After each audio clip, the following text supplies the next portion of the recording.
Well, good morning, and this is Ian R. Crane. It's the morning of Friday, the 5th of July 2019, and I'm back up here on the edge of the moors in East Lancashire. A stinging nettle just biting on my legs here, and as you can see, I've got my usual studio audience, a very attentive audience, and very well behaved, I have to say, till they come licking at my hands.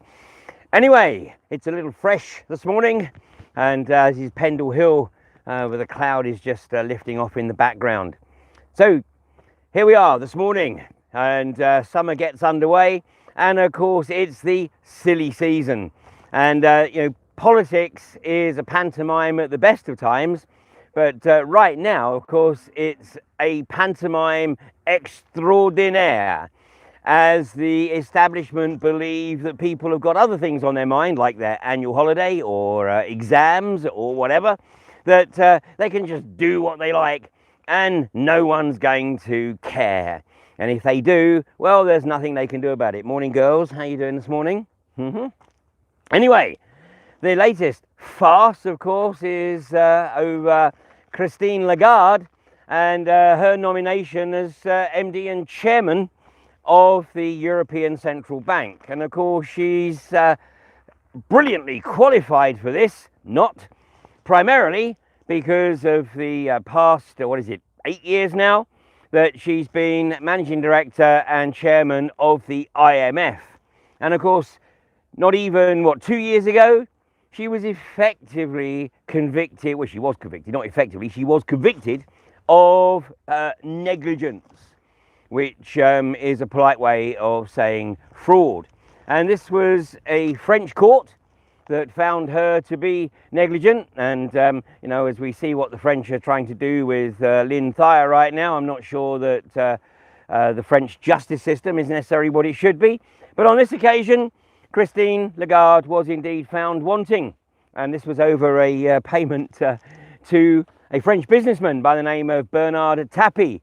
And at the very least, that it could be suggested that she really should have been paying a little bit more attention as to what was occurring on her watch. But instead, well, I'm totally surrounded here. Anyway, the bottom line is that she permitted this negligence to proceed, and yet within hours of the French court ruling, the IMF board basically gave her their full support and gave her a vote of confidence. And of course, basically she proved that she was able to do whatever it was that she was told to do. And even if that meant having to face the legal framework in her home country of France, and that she could just carry on regardless. You guys are getting a little bit close here. Hey, go on, move. Anyway, obviously either milking was early this morning or it's a little bit late.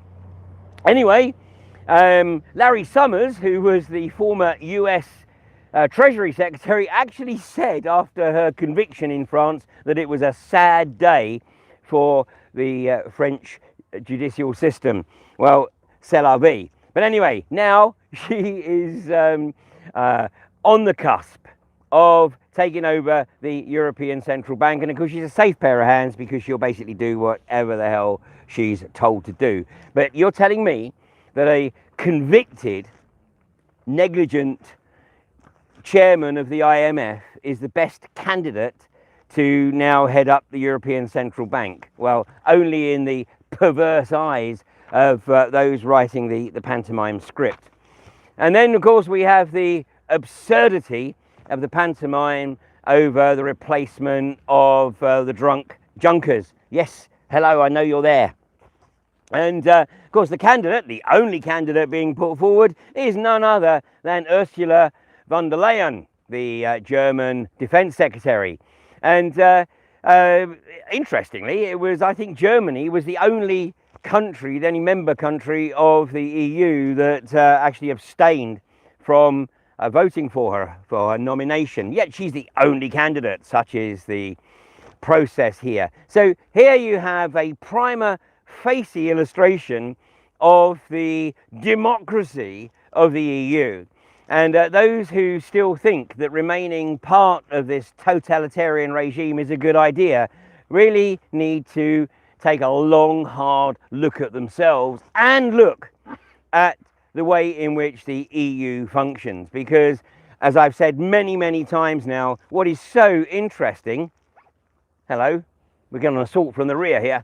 What is so interesting is that very, very few people, in fact none that I've come across, who want to remain in the EU have any idea, oh sorry, I'm ignoring you, I know, have any idea how EU legislation emanates, who emanates it, and they still believe that the EU Parliament actually has a role in determining EU legislation. It's a consultative body, that's all it is.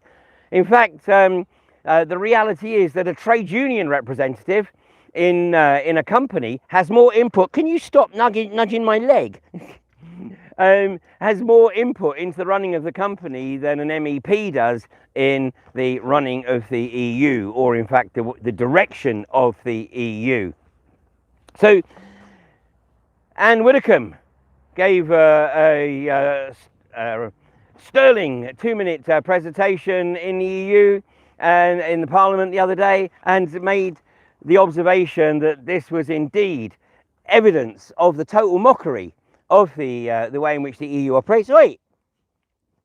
And that basically those people who wanted to get out of the EU in the UK were absolutely right. And in fact, of course, those who want to remain in the EU in the other member countries is an increasingly reducing population, but that isn't going to make them change their ways anytime soon.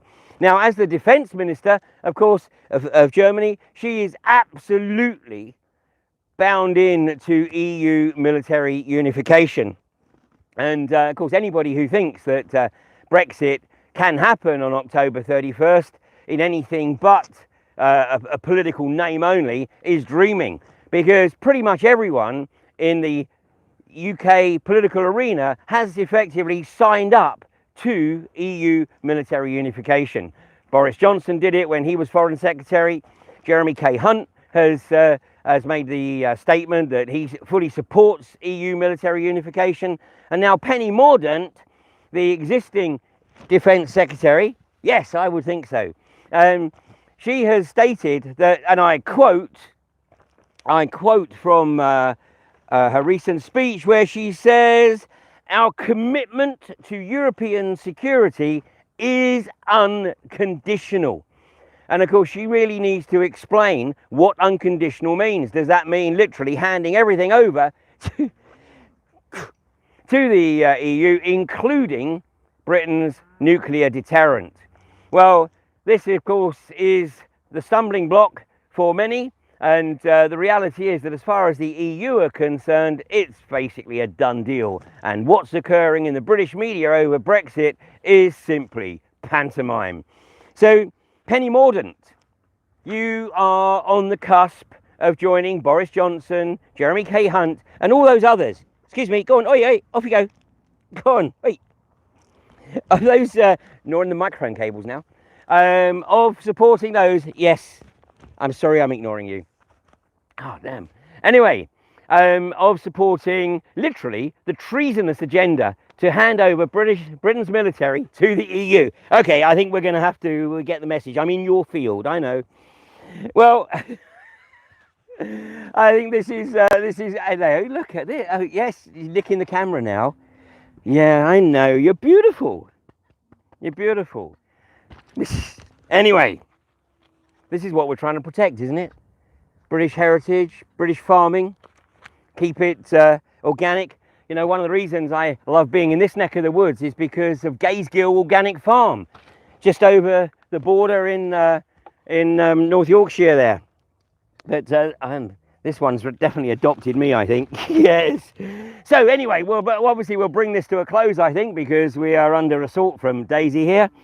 And, you know, the British Navy has now signed a twinning agreement with the German Navy. And I believe that the German Navy is now looking after Britain's security in the North Sea.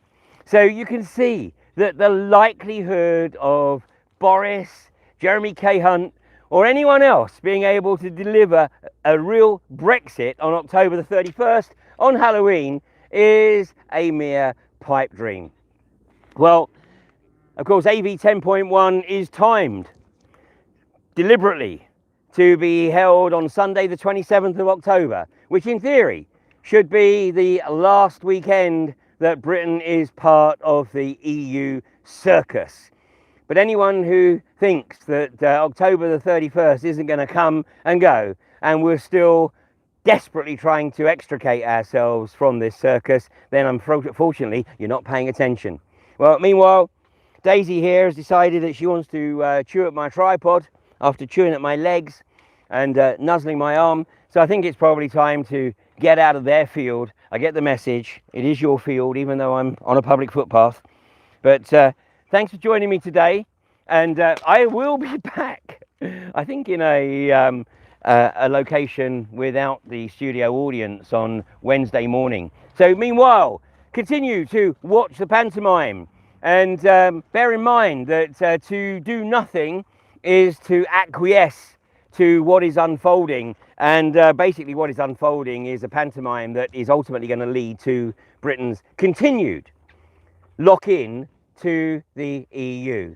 And on Wednesday, I'll touch more on the 5G agenda and the forthcoming 5G tour. But with over half of the AV 10.1 tickets already snapped up, I've taken the step to ensure that we have a larger facility available. It'll be the same hotel. It'll be the Holiday Inn in Kensington High Street. We have a larger room now, so we will have more tickets available. So if you're interested in coming along to that with some amazing speakers, including David Devine from Taiwan, who's going to be talking about the unfolding food crisis coming as a result of the solar minimum. So anyway, Daisy here, the rest of her crew have decided to move on. She's obviously decided that she can handle me on her own and doesn't need the rest of the support. So yeah, but get the message, and thanks for letting me use your field today. And I'll be back with you on Wednesday morning at 8:30. You take care now. All right. Yes, we're gone. We're out.